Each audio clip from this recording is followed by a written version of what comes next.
Sveicieni visiem klātesošajiem. Man tāds liels prieks redzēt pazīstamas sejas un arī liels prieks redzēt svešākas sejas. Paldies visiem, ka atnācāt. Es esmu Elīna Dlohī. Esmu grāmatu apskatniece, kur raksta grāmatu atsauksmes, liela kaislīga grāmatu lasītāja. Rakstu arī mēnešu slējo žurnālā Santa un esmu arī no biedrības Laiks lasīt. Un šovakar mums būs šovakar diskusija par pusmūža izaicinājumiem, kā tikt tiem pāri, kādas ir dzīvē pārmaiņas un kā lasīšana var kļūt par resursu un par tādu iedvesmas avotu. Šī diskusija notiek saskaņā ar Rīgas domes atbalstu. Un iesākumā daži vārdi par biedrību Laiks lasīt. Mēs esam tāda kā kustība vairāk, kur aicina cilvēkus atrast dažas minūtes dienā, kaut vai pāris minūtes, lai veltītu nedaudz tādu prāta spā un paņemtu rokās grāmatu un nedaudz atpūstos. Un mēs sakam, ka mūsdienu pasaulē, kur informācijas plūsma ir nepārtraukta un temps ir ļoti strauji, atrast brīdi ritumam un uzmanību tikai sev ir īstenībā liels luksus. Un ar lielu prieku piesaku mūsu diskusijas šodien dalībniekus. Man liels prieks, ka jūs visi piekritāt. Un tātad Georgs Rubenis ir meditācijas skolotājs, Laura Vinogrādova ir rakstniece un arī pārstāv kustību Laiks lasīt. Un es esmu lasījusi visas Lauras grāmatas un Georga grāmatu arī. Tālāk ir Marija, kura ir psiholoģe, doktore, zinātniece un arī praktiķe, un kura arī ir uzrakstījusi savu grāmatu. Un Rudolfs Strēlis, kurš ir mans kolēģis no Kalvi Kofija, kurš ir Kalvi Kofija padomes priekšādātājs, stratēģis un arī uzņēmējs. Un grāmata nav. Vēl nav, bet es Rudolfu pamanīju, kad es sāku strādāt Kalvi Kofija, ka viņš ļoti daudz lasa, un viņš arī lasa visas tās Holis un Rora grāmatas, un tad mēs saslēdzāmies, ka mums ir kopīgas intereses. Tātad šobrīd mums būs stunda diskusija, un pēc tam mēs plānojam izslēgt kameru un iesaistīt vairāk jūs arī visus diskusijā. Kā motivācija diskusijai mums ir arī zvaigzne iedevusi 7 brīnišķīgas Holisa grāmatas, kuras mēs jums labprāt arī dāvāsim. Un tātad par šo viduspārēju, par šo, nezinu, man laikam patīk vairāk vārds viduspārēja nekā pusmūža krīze, bet es varbūt sākšu to diskusiju mazliet padalīties vairāk par sevi.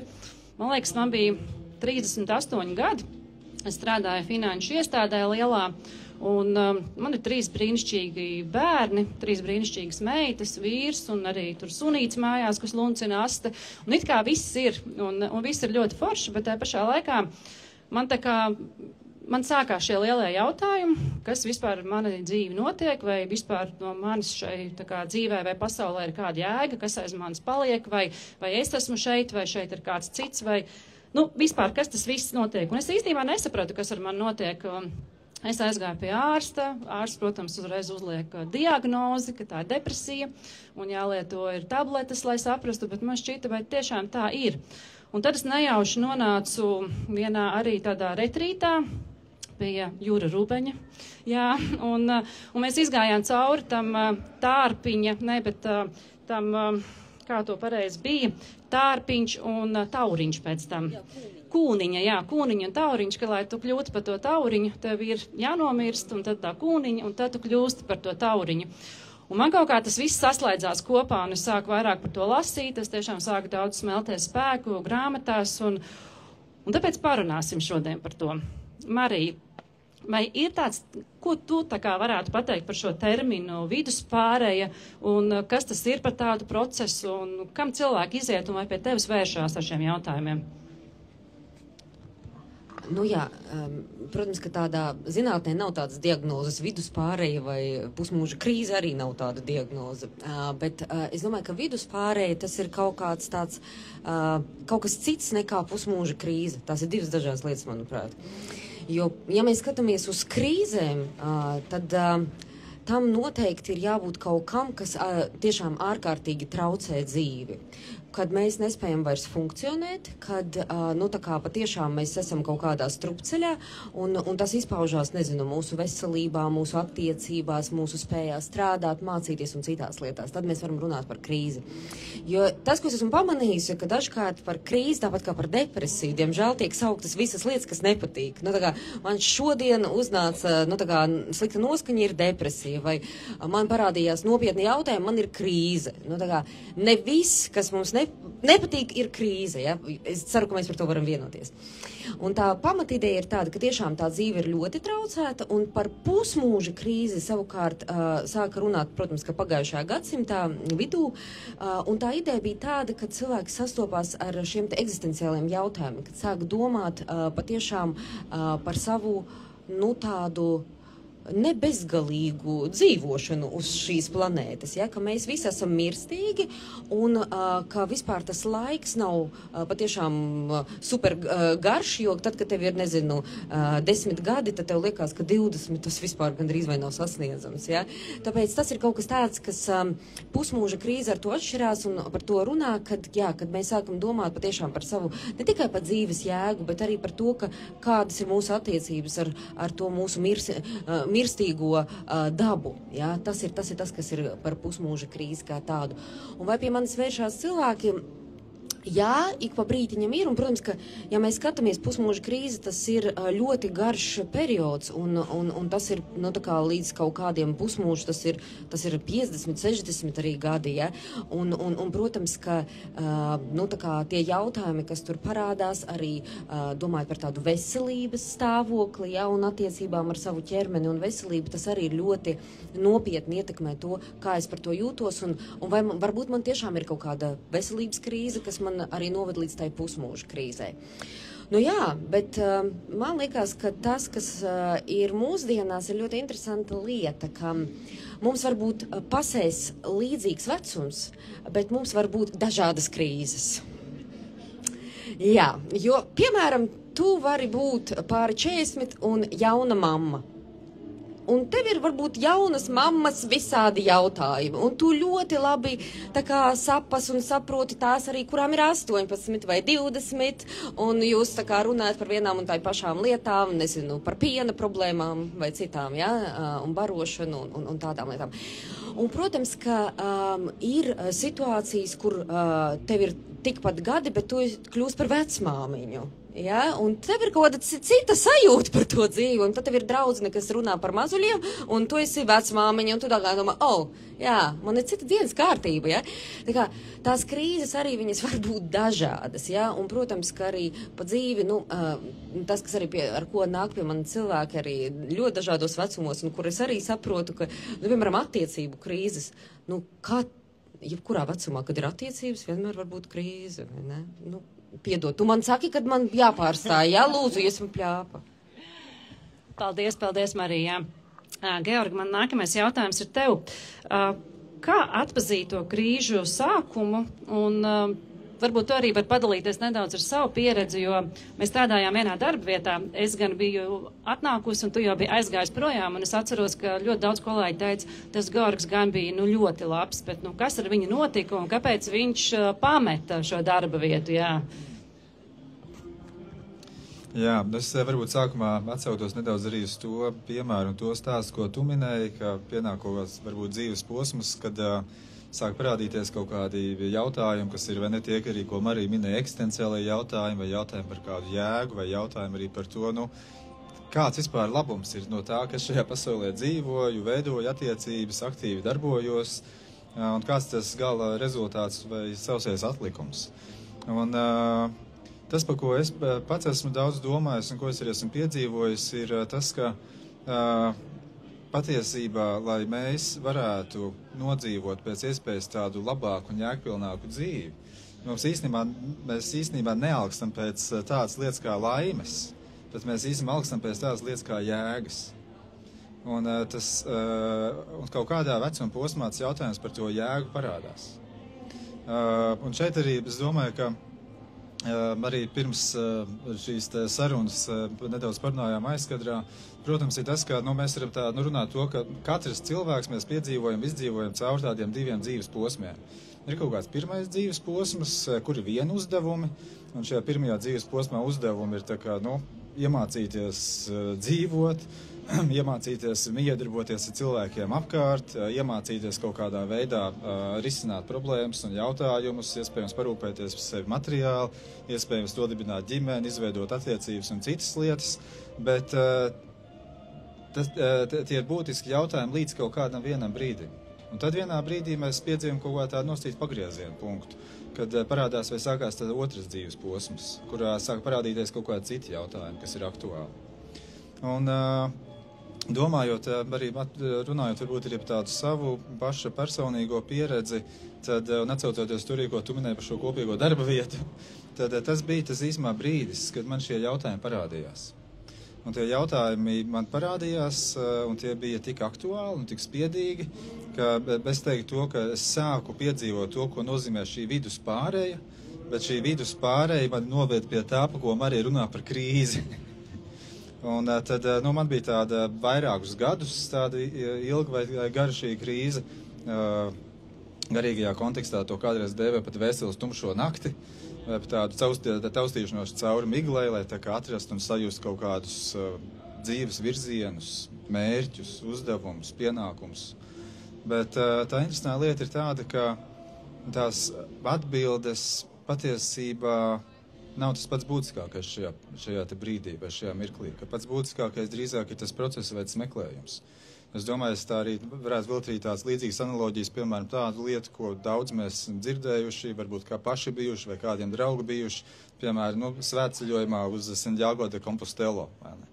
Un tad ir tā, ka cilvēki kādi stāst, es dodos svētceļojumā, mans mērķis ir tur nonākt galā pēc iespējas ātrāk. Kādi citi saka, nē, es dodos, tāpēc, ka man ir svarīgs tas process, tas ceļš, cilvēkos sastapšu. Tās sarunas, kas man būs, vēl kādas citas lietas. Tad ir kādi cilvēki pēc tam saka tā, es tur nonācu 3,5 dienās, vai nezinu, 1,5 nedēļā. Rekords, ātrākais laiks. Un tad es domāju, ka ir daudz tās lietas, ko mēs īstenībā darām, kas ir prakse, kuras mērķis būs procesā.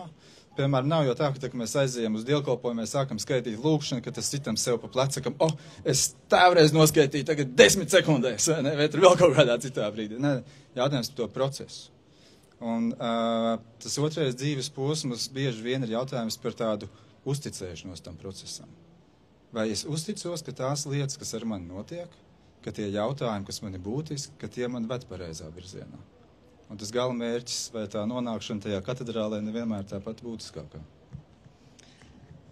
Jā, tu ļoti skaisti to pateici. Es arī savā krīzītē arī 2 reizes gāju šo ceļu, un pirmajā reizē es arī tiešām skrēju, un man vajadzēja tās dienas un paspēt, un es pat neaizgāju līdz galam, bet otrajā reizē es tiešām sapratu, ka es ļaujos tam ceļam, un tu ļoti precīzi to arī raksturoji, kā es arī šobrīd mēģinu pa dzīvi iet.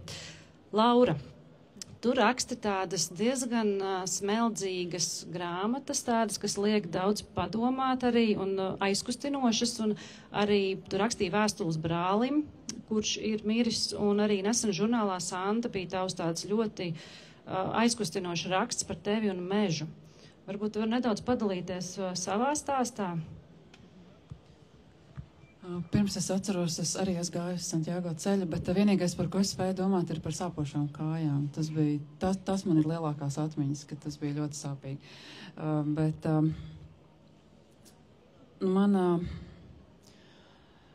Man tās krīzes vai tās pārējas patiesībā ir saistīts tieši ar to, ka es rakstu, un ka es rakstu tieši tā. Jo pirms tam es nerakstīju, strādāju bankā.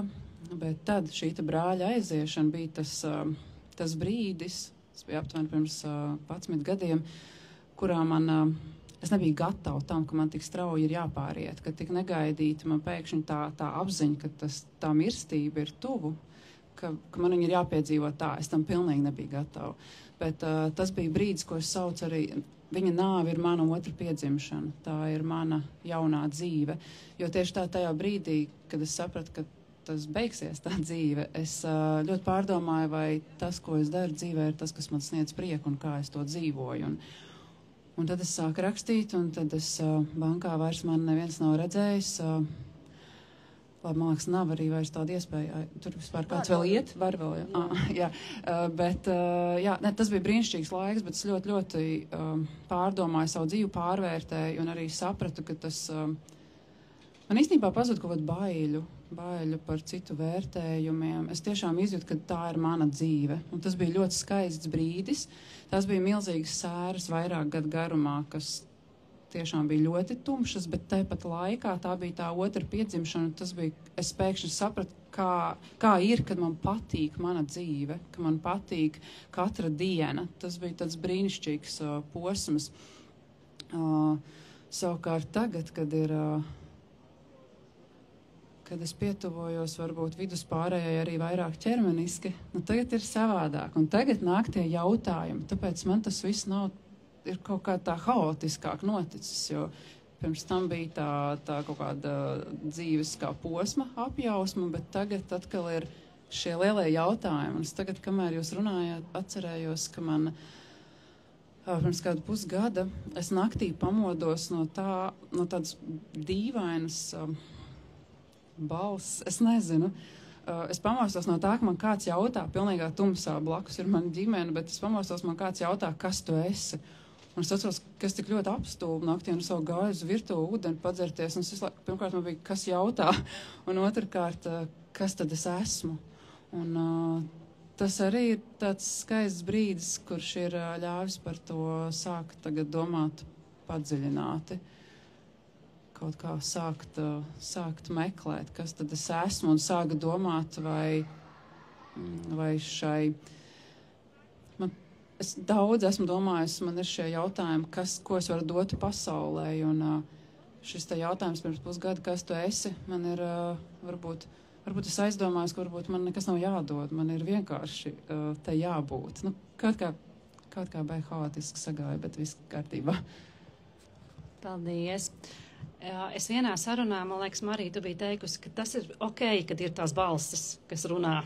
Jā, ka ir ok, jo man viņas arī ir, un tā kā Laura, tas ir ok, tas nav tā, ka tur ir kaut kāda jau diagnoze, nē, nav. Jā. Rudolf, tu esi, man liekas, visjaunākais mūsu kompānijā, un jā, tevi es pamanīju, mums ir tāds diezgan dziļas sarunas darbā, un tu daudz lasi tās arī tiešām nopietnās grāmatas, un es nezinu, kā ir ar tevi, tu arī jau kaut ko no šī visa, ko tu klausies, tev arī šīs balsis arī jautā jautājumus, vai tu vienkārši gatavojies tam uz priekšu? Jā, labi jautājumi. Es grāmatas kā tādu instrumentu vispār esmu jau sācis izmantot un spēlēties ar tādu nopietno grāmatu virzienu, ja to var tā nosaukt, droši vien kaut kur no vidusskolas ar visādiem indiāņiem un Ošo un vēl es kaut ko. Pirmkārt, viens man tāds mīļš narratīvs ir, ka es it kā esmu daudz jokojis, ka es vēl nezinu, kas es būšu, ka es izaugšu liels, un tagad man tas jautājums tā kā sāk iepatikties, jo es tiešām vēl nezinu. Man ļoti patīk, ko to Georgi teica par to procesu. Ikdienā es profesionālā vidē daudz strādāju ar to, ka es cenšos uzlabot procesus, pārtaisīt procesus un darīt viņus patīkamākus cilvēkiem. Un tad arī tas pārveides process un tas ceļojums, kas varbūt poētis izklausās tā kā aizraujies tur ar ceļojumu, nevis gala rezultātu. Man tā ideja ļoti patīk, ka tiešām kaut kādā pārveidē pazaudēties pilnīgi un aizmirsties un neizveidot kaut kādu personību. Un šobrīd es, laikam esmu tajā brīdī, kurā es izbaudu tādu absolūtu neziņu. Es īsti nezinu vēl, kas es esmu, un es esmu kaut kādā ziņā atmetis to, kas es varbūt biju, kad es kaut ko būvēju. Es nevaru nosaukt sevi par kaut kādu profesionālu cilvēku vai, es esmu 2 bērnu tēvs, es esmu vīrs, es visu kaut kas varu būt, motobraucējs, burātājs, jātnieks, tā kā, ko vajag. Tāpēc tas man tāds liels jautājums, kur es necenšos risināt, bet vairāk izbaudīt. Tas man novedis pie kaut kādiem meklējumiem par to, kas tad ir tas pārveides process, tāpēc man arī ļoti mīļš ir holists, kā tāds viens no skolotājiem, kurš ārkārtīgi cilvēciski un tā saprotami skaidro tos pārveides mehānismus un elementus. Man tiešām gribās meklēt un atrast un veidot šādu veidu sarunas par to pārveides procesu, jo man šķiet, ka ir negodīgi gaidīt kaut kādus lielus krīzes momentus kā iemeslu, lai par to runātu, lai meklētu, lai nonāktu pie kaut kādiem jauniem foršiem atklājumiem. Man liekas, ka to var darīt ikdienā, kā tādu higienas procesu, ka mēs no tā lielā brīža, ko mēs veltam skrējienam, karjerai, biznesam, naudai, rokenrolam, ka mēs veltam mazliet arī tā kā ne tikai sev un fiziskiem ķermenim, bet arī tam meklējumam, hei, kur es esmu tajā pārveides procesā, kā es varu kaut ko darīt savādāk, eksperimentēt, meklēt. Un jā, šobrīd es tiešām droši vien esmu komandā jaunākais, bet ar tādu lielu aizrautību par to pašu meklēšanas procesu. Un es ceru, ka aizvien vairāk cilvēks mēs varam aizraut ar to meklējumu, iedrošināt būt nezināmajā. Paldies, Georg, ka tu saki, ka tie ir vairāki gadi, kur tur var pavadīt fantastiski. Tas ir aizraujošs moments. Jā, tā kā tas ir tas mans varbūt šī brīža stāsts, kur kaut kādi dažādi elementi man tur noveduši. Es domāju, ka liels punkts droši vien ir bijis bērnu dzimšanas brīdis, 2 bērni ar mazu gadu starpību, kā es parasti saku, man ego, man liekas, tā apšņorēja tam ego ap kaklu striķi un tad vilka pa zemi. Tas bija ļoti fantastiski grūts moments.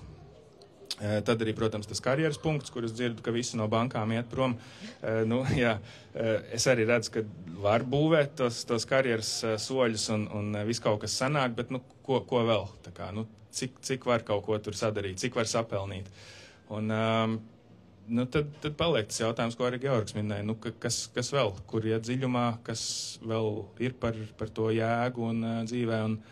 Un tad tie lielie jautājumi sākas, kur grāmatās, man liekas, baigi foršie atbildes elementi ir.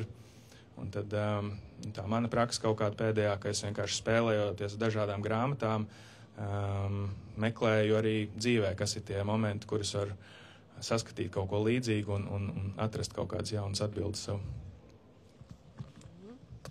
Pie grāmatām mēs arī tos ķersimies klāt, un tie jautājumi, ko es arī uzdošu, ir arī sekotāji Instagramā arī tā kā uzdeva, un viens no tiem jautājumiem arī tieši bija, vai grāmata var būt kā terapeits, Marija? Grāmata nevar būt kā terapeits. Tāpēc, ka terapeits ir terapeits un grāmata ir grāmata, bet, ja nopietni atbild, tad, protams, ka ir grāmatas, kur arī, ja mēs paskatāmies no tās zinātniskās puses, vai tiešām ir kaut kādi novērojami, tādi uzlabojumi dzīvē, ja tiešām tā krīze ir iestājusies un nezinu, nevar gulēt un miega traucējumi un viss jūk un brūk, tad, jā, ir grāmatas, kuras lasot cilvēki var piedzīvot to dzīves kvalitātes patiešām tādu acīm redzamu uzlabošanos, un tur ir šis, tā kā terapeitiskais efekts, jā. Un ir grāmatas, kur tas terapeitiskais efekts ir tāds ļoti īslaicīgs. Viņi tev tā kā paceļ un it kā tā kā augstu un pum, pēc laika tu esi turpat, jā. Ir arī tādas grāmatas, un ir tādas grāmatas, kurām nav nekāda efekta, jā. Un ir grāmatas, kas ir vairāk, tā kā lielākai daļai cilvēku būs efekts. Un ir grāmatas, kas ir ļoti individuālas, kuras tu vari izlasīt, un nevienam citam varbūt tas neko neiedvesmos, bet tavā kaut kādā tādā puzurā vai musturā vai puzlītē, ja, es aizmirstu vienmēr to pareizo vārdu latvisko, tā grāmata pēkšņi tā kā ieliekās kā tāds trūkstošais gabaliņš, un tu tā kā atrodi kaut kādu atbildi. Tāpēc es teiktu, ir tādas grāmatas, kur var sagaidīt tādu efektu, un visbiežāk viņas ir pamatotas tomēr arī kaut kādos psihoterapijas virzienos, ja, ka viņas ir kaut kādā ziņā pusprofesionāli uzrakstītas. Un ir tādas grāmatas, kuras ir ļoti par to dalīšanos ar pieredzi, un dažkārt tas ir ļoti terapeitiski, tā kā saprast, ka es neesmu viens vai viena savos meklējumos, savās sāpēs, un arī, protams, ja tur ir arī kāds stāsts par to, tā kā ar to tik galā, tas ir kaut kas tāds, kas mūs iedvesmo meklēt, nepadoties un atrast, tas nenozīmē, ka es darīšu tieši tāpat kā autors, bet ka es nepadodos un meklēju, jā. Jā, un ir, protams, ka tādas grāmatas, kas varbūt arī kurām ir laba reklāma, bet kur cilvēki izlasa un saka, kur tad bija efekts, ja? Kā tāda cukurvate, ja? Es atceros, bērnībā bija milzīga vienmēr vilšanās, un ak, Dievs, viņa ir tik milzīga, un tu iekodies, un nav. Jā. Bet, kaut kāds prieciņš tomēr arī ir, ja? Tā kā, jā, es teiktu tā, vai es atbildēju uz jautājumu? Tu atbildēji arī par to, man liekas, kāpēc mēs te daudzas grāmatu lasītājs vienkārši ņemam vienu grāmatu pēc otras, jo mūs viņas paceļ augšā, un tad mēs negribam tajā lejā būt. Mēs reiz ņemam atkal nākamo grāmatu. Un, Georg, kā tev šķiet, vai grāmatās var smelties spēku, un vai tu esi, kad tu arī gāji tajā posmā cauri, vai tu arī ķēries pēc kādas grāmatas? Varbūt tajā grūtākajā posmā vai tajā zemākajā punktā arī par tām krīzēm runājot, tur ir neviens tāds brīdis, kad ir grūti vispār kaut ko varbūt palasīt. Un tad tas bija arī kaut kas, ko es arī kādu brīdi piedzīvoju.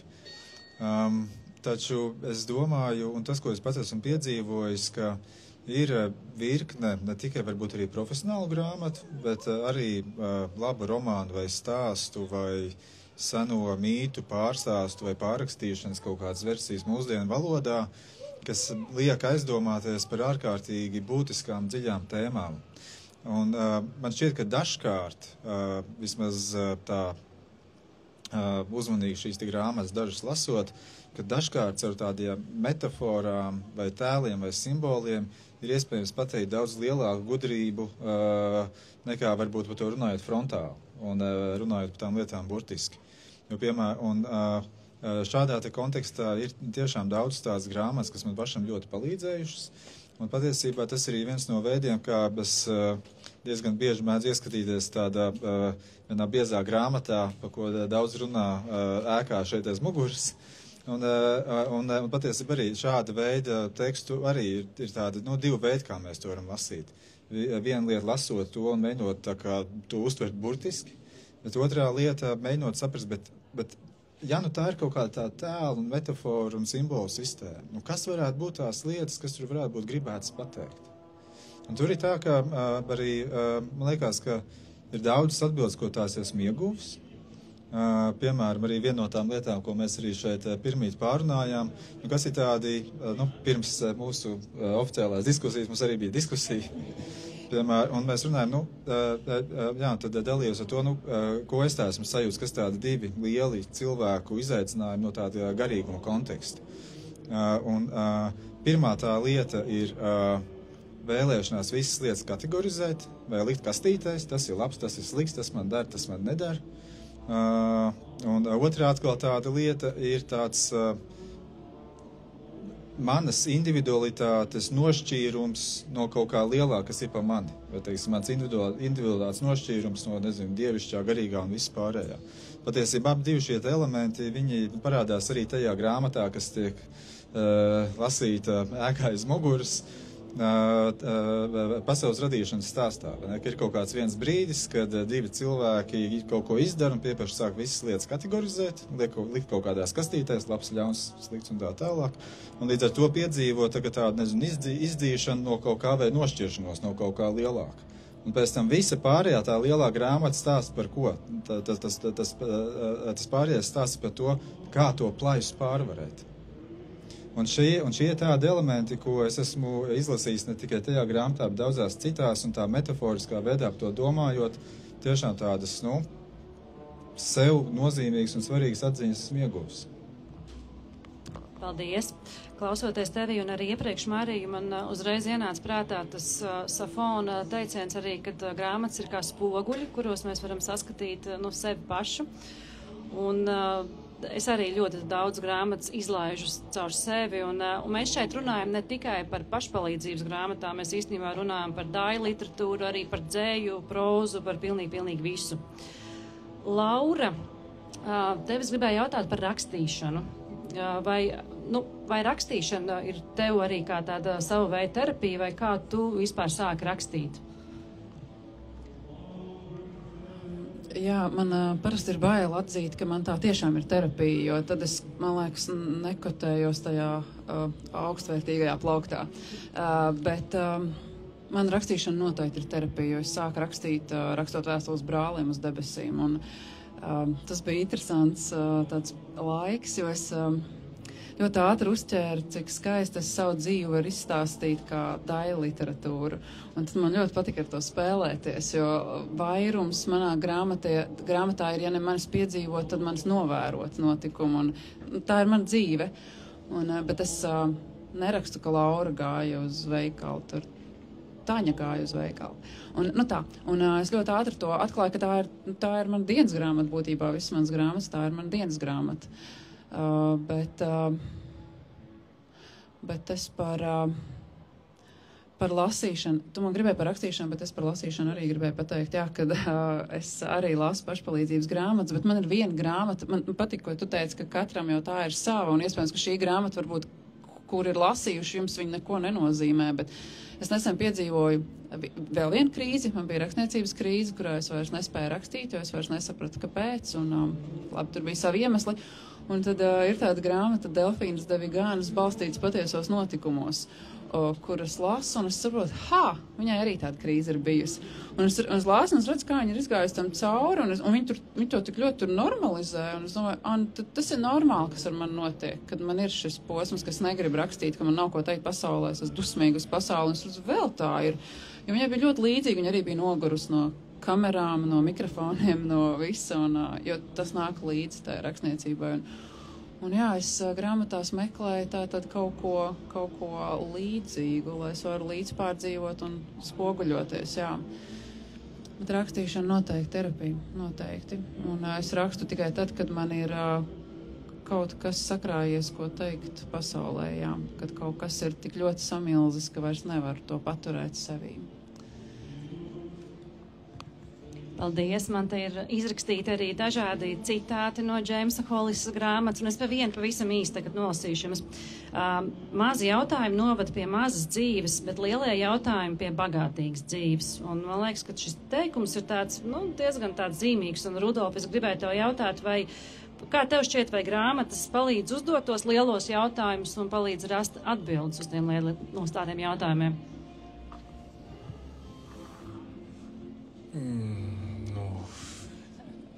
Jā, es domāju, ka man grāmatas vairāk rada jautājumus varbūt nekā atbild uz viņiem, un visbiežāk es ar grāmatu visticamāk atveru kaut kādu jautājumu, jūtos pārliecinātāks par to jautājumu, un tad mēģinu ar viņu kaut kādu brīdi padzīvot, jo, man liekas, labs jautājums ir tāds, uz kuru tā uzreiz nevar atbildēt, hops. Iespējams, jā, grāmatas biezumā, lasot visu grāmatu, tad kaut kāds viens konkrēts jautājums, teiksim, man viena pieredze bija arī, ja mēs par tādām grāmatām, kas palīdz kaut ko atrisināt, runājam, tad tepat esošā Hollisa Saturnēnā man bija tāda vienas dienas grāmata, ko es izrauju cauri, jo es kaut kā ļoti īsā laikā, tur 1-2 dienās kaut kādu šausmīgu tādu vilšanos par savu cilti, to sakot baltiem vīriešiem, izjūtu, ka mēs tomēr kaut kā baigi kaujamies un tur šaujam viens otru nost pasaulē, un tā kā bija kaut kā tāda paliela vilšanās par to, kas ir mūsdienu vīrietis un ko viņš vispār tagad dara. Un tad pieņemsim tā Saturnēnā, tāda, man liekas, arī iesakāma kungiem forša grāmata, kurā var ņemt un atrisināt kaut kādu sev būtisku jautājumu.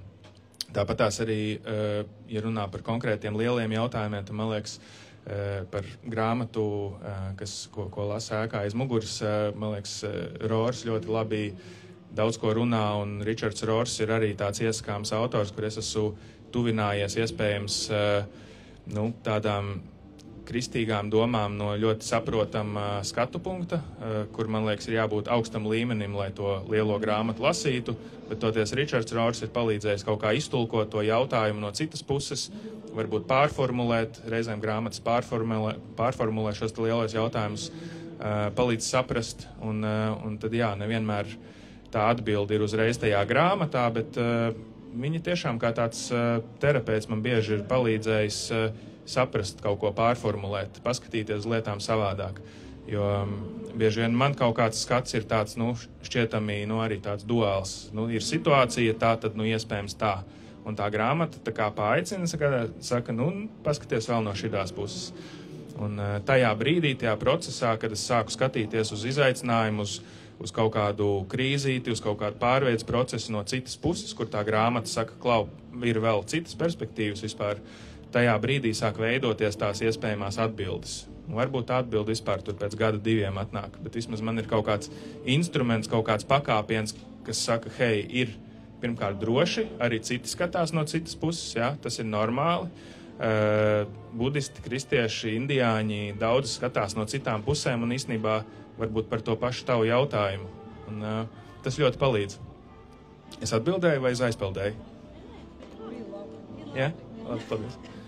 Un par lieliem jautājumiem, jā, piedod, man ļoti patīk tas Hollis citāts, viņš tiešām lielisks, un es baigi gribētu, ka mēs ikdienā jautājam vairāk lielos jautājumus, un es mēģinu reizēm izsist, man ir tāds primitīvs joks, piemēram, kādā benzīntankā vai veikalā var pārdevēji uzjautāt, nu, kā jums dzīve šodien? Jā, un fantastiski cilvēki samulst, pamēģiniet, pajautāt nevis draugam, kā iet, nu, jo tas ir vienkārši pierasti, jā, WhatsAppā tur hops, kā iet, vai vienkārši emoji aizsūtīt, bet kaut ko tādu dziļāku. Pajautājot, nu, kā tev šķiet kādi ir elementi, kas veido dzīves jēgu, piemēram? Nu, šī laikam būs tā lieta, ko es paņemšu no šīs diskusijas. Ļoti labs jautājums.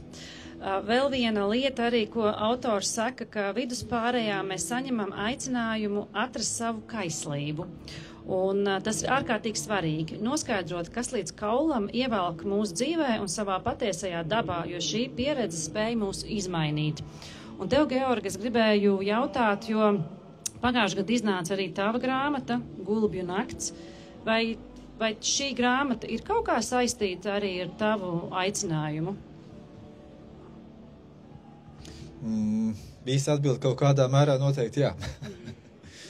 Bet tādā varbūt nedaudz garākā. Es īstenībā esmu diezgan daudz domājis par to latviešu vārdu kaislība vai kaislības. Man liekas, ka latviešu valodā tam vārdam var būt, ka tā pieskaņa līdz galam neattaino šī vārda jēgu un nozīmi. Jo patiesībā jau tāda kaislība vai kaislīga dzīve ir kaut kas jau, ko mēs visi vēlamies. Bet ko tad šis vārds varētu nozīmēt sevī vai ko tas varētu nest? Un kaislība ir tāda, man liekas, Karls Rodžers savā grāmatā un Becoming a Person, liekas, par to labi raksta, ka tāda pilnesnīga kaislība ir tāda dzīve, kurā es dzīvoju ar visām savām emocijām, es ļauju tām būt. Ja man ir prieks, es priecājos. Ja man sāp, es paraudu, pabēdājos. Un es nespiežu un kaut kā nemēģinu apslāpēt tās visas lietas, kas manī ir. Un ka kaislīga dzīve ir tāda pilnesenīga dzīve, kuras, ja es kaut kādas lietas daru, es esmu tajās lietās iekšā. Ja es kādam esmu pateicis, es to lietu darīšu, ka es tad to daru. Un tad esmu tur līdz kaulam. Un tad gūst no tā baudu, prieku un visu pārējo. Liekas, ka daudzās jomās lielai daļai no mūsu sabiedrības ir kaut kā neērti, varbūt no tā vārda kaislība, vai kaut kā neērti būt tādā pilnesenīgā dzīvē. Bet, ja tiešām mēs katrs varam atrast sev vismaz vienu tādu lietu, ko tā kā darot vai, īstenojot vai vēl kaut ko, kur vienkārši asinis sāk kūsāt, kur smaids parādās pats no sevis, tā, man liekas, ir viena no pašām būtiskākajām lietām, ko nozīmē būt cilvēkam. Atrast savā dzīvē vismaz vienu lietu, pa ko mirdz acis un deg. Tas, man liekas, ir tāds, tas ir arī tāds, mans vēlējums, ko es, ja vien ir tāda iespēja kādiem to novēlēt, es to novēlu. Un tā arī tad no jums es novēlu arī, vismaz, ja tāda lieta nav atrast, tad atrast vismaz vienu tādu lietu. Brīnišķīgi, jā. Es arī tajā savā posmā, un es joprojām arī esmu viņā, un es nezinu, kad viņa vispār tas posms beigsies un kā es to jutīšu, ka viņš ir beidzies. Bet es ļoti arī meklēju savas kaislības, un viena no tām arī laikam ir grāmatas, jo man ir daudz foršu grāmatu draudzenes, un reizēm man ir tāda sajūta, ka es pat nesaprotu, kur man tas grāmatu ceļš ved, piemēram, kaut vai šeit, kur viņš aizved uz interesantām lietām, un tad es arī, ir tas teiciens, bērni mācieties fiziku, man liekas, bērni lasiet grāmatas, jo tās grāmatas var visu kaut kur arī aizvest. Vīrieši? Bērni un vīrieši lasiet grāmatas, jā, jo laikam jau sievietes vairāk to lasa, jā. Bet vēl... Tā tad, Marija, tava grāmata laikam vairāk bija tieši tā kā tavs zinātniskais doktora darbs, vai ne? Bet vai tu pati lasi grāmatas? Varbūt ir 2 jautājumi tev. Man saka priekšā, ka lai saku, ka nē. Jā, tāds jautājums. Es lasu grāmatas, varbūt grūti noticēt, bet tā tas ir.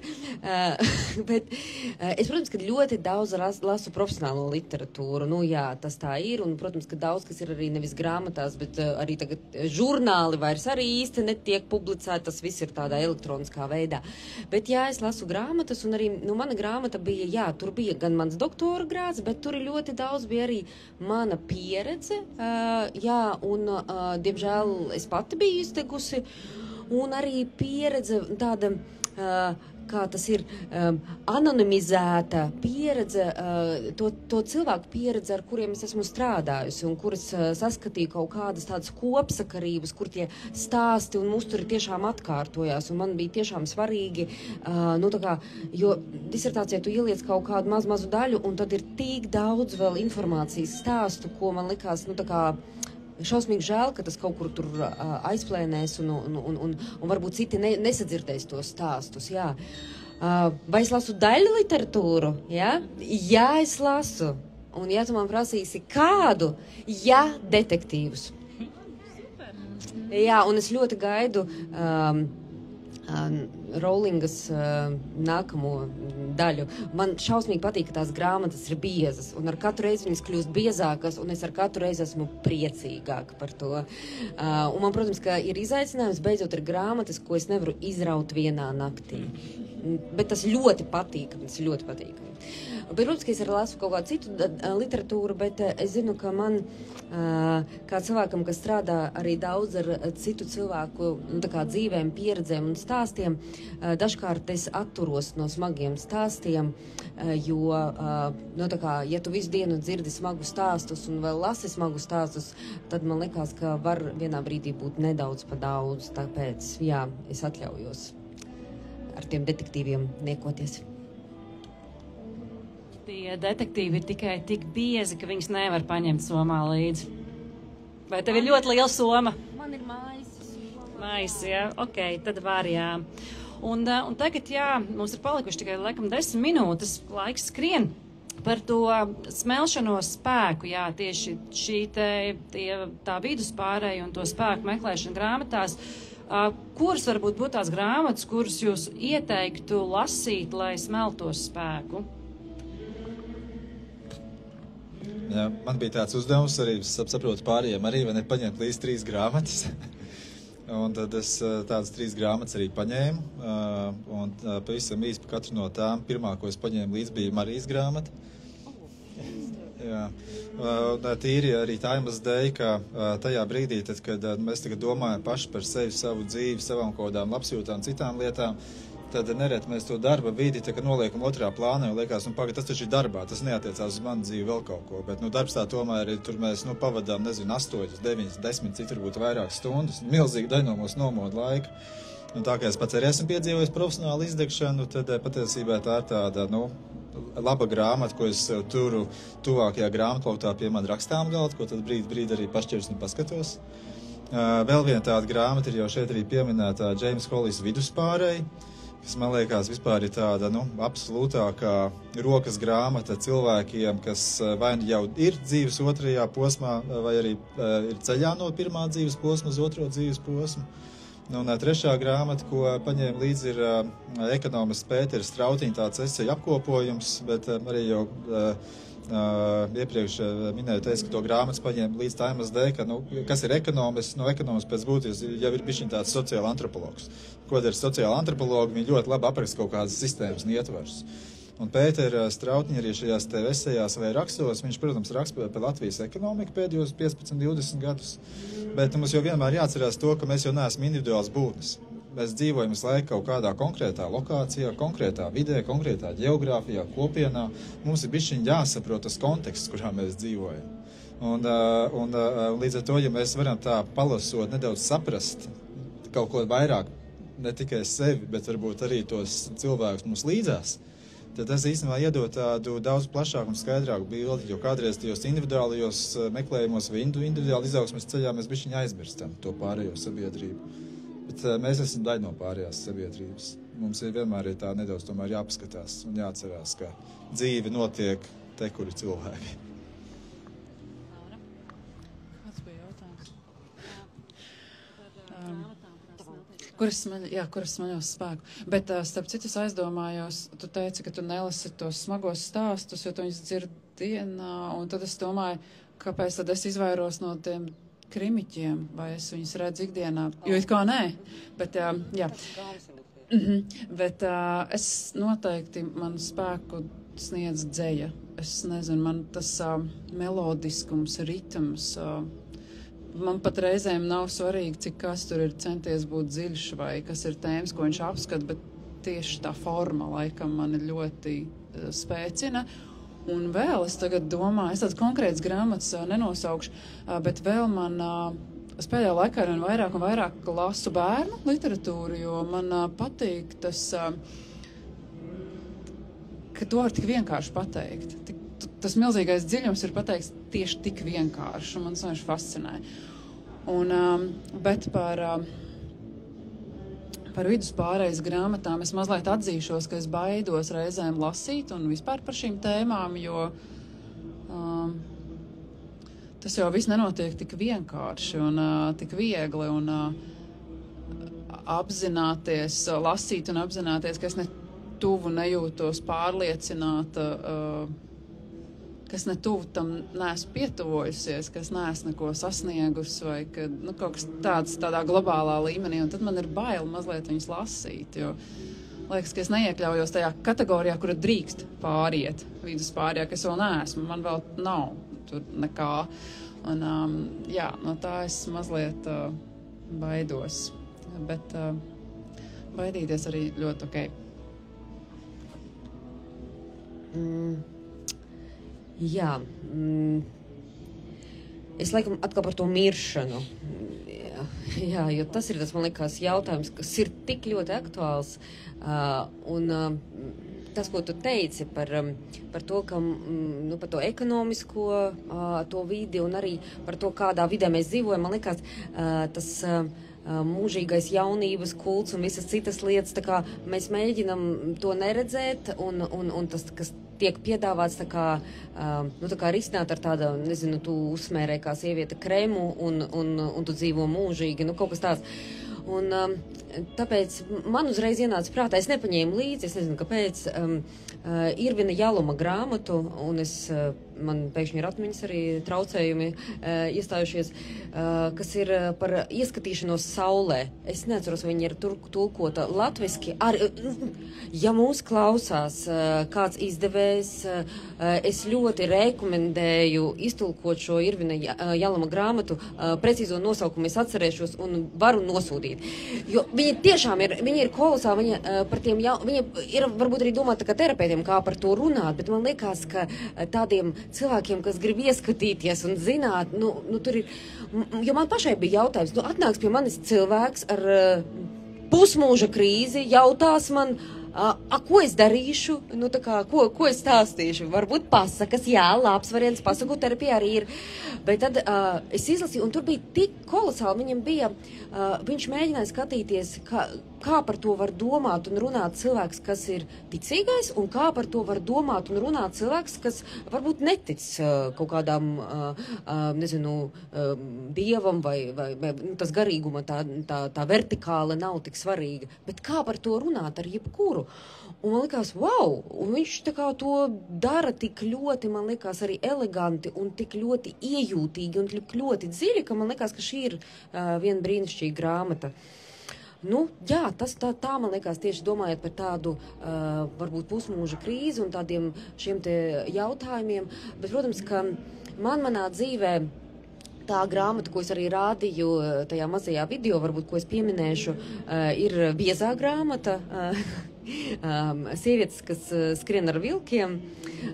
Man viņa šķiet patiešām kaut kas vairāk nekā grāmata, kaut kas pārdabisks man viņā liekas, un es viņu esmu lasījusi ātri, lēni, vidēji ātri, visādos veidos, no apakšas, no lejas, un arī tad, kad es nezinu atbildēs, viņu tā kā atveru un kaut ko tur smeļos, tur nav burtiskas atbildes, Marija, ej gulēt, piemēram, ja, bet tu izlasi un tu saproti, kaut kas atnāk, un man liekas, viņa ir tāda, kaut kādā ziņā tik ļoti dziedinoša, un tur arī ir tie stāsti arī par ķermeni, par novecošanos un par tādu mīlēšanu, visu šī procesa posmu. Un es atceros, tur bija arī kaut kas rakstīts par to, ka krunkas var būt skaistas, bet tas nebija tik banāli, kā es tagad to saku, jo tas tiešām tagad šobrīd izklausās banāli, bet tur tas ir kaut kā pateikts tā, ka tas ir patiešām, tā silda un rāda tāda zvaigzne to ceļu. Man liekas, šis ir brīnišķīgi. Jā. Ir vēl grāmatas, bet man jādod mikrofons. Es jau neņemu vēl nost. Bet es jūtu. Es spriedzu, ja. Man tās balsis, un to saka. Es vienu sekundīti par to nāves jautājumu, man liekas, baigi foršā lieta, jo šur un tur es uzķeru to momentu, ka tikko tu saproti, ka tu tomēr esi mirstīgs, tad baigā garša parādās. Un tad man viens arī labs džeks, mammas draugs, es viņam tur zvanu, viņš kā mentors reizēm kaut ko pastāst, un es kaut ko tur domāju par nākotni, kaut ko runāju par lieliem jautājumiem. Viņš saka, zin kā, ir kaut kāds tāds indiāņu teiciens, ka iztēlojas, ka tev izstieptā rokā, varam izjust katrs, ja, ka izstiepts rokas pirkstu galos ir tas fināla moments, ja, te pat ir mūsu nāve. Kas ir tie lēmumi, ja, tie nākamie soļi, ko mēs tajā brīdī izdaram un pieņemam. Un tad baigi viegli paliek. Tad mēs sākam atrast lietas, kuras mums aizrauj, par kurām mums deg acis, ja, mūsu kaislību. Mēs sākam mīlēt dzīvi. Tā kā tas ir viens skaists moments. Par grāmatām man tāda 3 chronoloģiski vienkāršais, mazā vienkāršā rokassomiņas grāmatiņa indiāņu higēna 4 vienošanās, ārkārtīgi vienkāršs gabaliņš par tādiem tiešām higēnas elementiem indiāņu garīguma praksē. Ziemeļamerika un Dienvidamerika, tā teikt, sveiciens viņiem. Tad man otrs virziens ir Ričards Rors, ļoti iepatikās ar Kailo tagadni, viens no droši vien viņa klasiskajiem gabaliem, bet galvenais līdzņemamais, manuprāt, šī brīža tādā pikanti duālajā pasaulē ir tas, ka, hei, paskatāmies no trešās puses, ja mums nav melnbalta tā pasaule, arī ko Georgs stāstīja, man liekas, tā ir liela tēma, ar ko mums vajag ikdienā sev atgādināt tajā pārveids procesā. Un trešais man ļoti mīļš skolotājs no budismu tēmas, tāds Tiknetaņs, kam grāmata ir latviski būtu māksla izglābt pasauli, un viņš vienkārši tā skaisti tādu Vietnamas budismu mācību, tādu mīlestības mācību ietver ikdienas tēmās, ikdienas praksēs, jo mums tik tiešām ir šī cilvēku dzīve, mēs neesam kaut kur kalnos, alās vai mūki tempļos. Mums ir darbs, māja, mums ir bērni, prieki, bēdas, un mums tajā visā jāintegrē tas garīgums kaut kādās mikrodevās, un negribās viņu pazaudēt, un viņam tāds foršs budistu skatījums uz to. Un ka liekas, ka ir kaut kāds jau raksts un kopīgās lietas tajos lielajos domātājos, kur ir kaut kur tālu, paņemat ziedoņa epifānijas, vai ja slinkums ir tie minimismi, ja? Un tad jūs saprotat, ka viss ir viens, un liela vīra un rakstnieki ir arī šeit pat. Tā kā, jā, paldies, šī būs mana. Es kaut ko atcerējos. Es atcerējos, varbūt sievietēm palīdzēs, un ko es vienmēr atceros par tām krunkām runājot, ka krēmu vajag ziest pulksteņa rādītāju atpakaļ virzienā. Un es to katreiz pēc poguļa atceros. Tā kā. Jā, arī džeki. Un noslēdzot online diskusiju, mēs vēl visi paliekam, ja? Arī tas pats Džeims Hollis ir teicis īstenībā viens ļoti zīmīgs vārdus, kurus vēlos jums pateikt. Es neesmu tas, kas ar mani ir noticis, es esmu tas, par ko es izvēlos kļūt. Tā kā paldies tiešsaistes skatītājiem, slēdzamies ārā un paliekam mēs, un varbūt jums ir kādi jautājumi, kurus jūs labprāt uzdotu